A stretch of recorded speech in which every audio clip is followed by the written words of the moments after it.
मेहनती मुंगी आणि आळशी टोळ.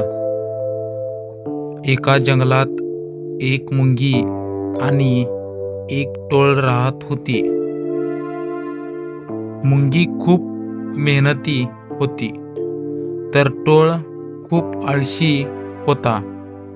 उन्हाळा सुरू झाला की मुंगी दिवसभर अन्न गोळा करायची. ती धान्याचे दाणे जमवून आपल्या घरात साठवून ठेवायची.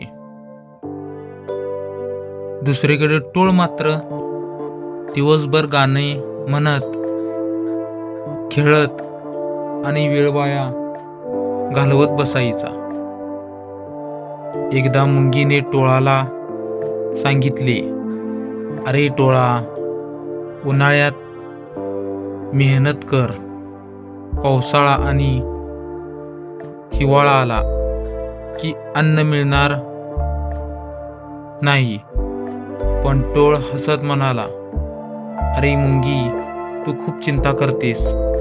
आता मजा करू दे."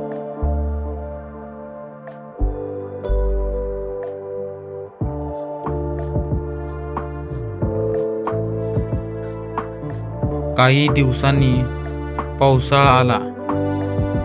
जोरदार पाऊस पडू लागला. टोळाला खायला काहीच नव्हते. तो भुकेने त्रस्त झाला. मग तो मुंगीच्या घरी गेला आणि म्हणाला, "मला थोडं अन्न दे ना. मी खूप भुकेला आहे."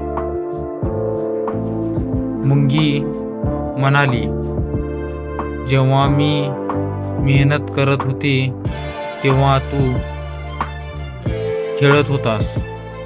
आता त्याचं फळ तुला भोगावं लागेल." टोळाला आपली चूक समजली. तर मित्रांनो, हा व्हिडिओ आवडल्यास या व्हिडिओला लाईक, कमेंट आणि आपल्या चॅनलला सबस्क्राईब करा.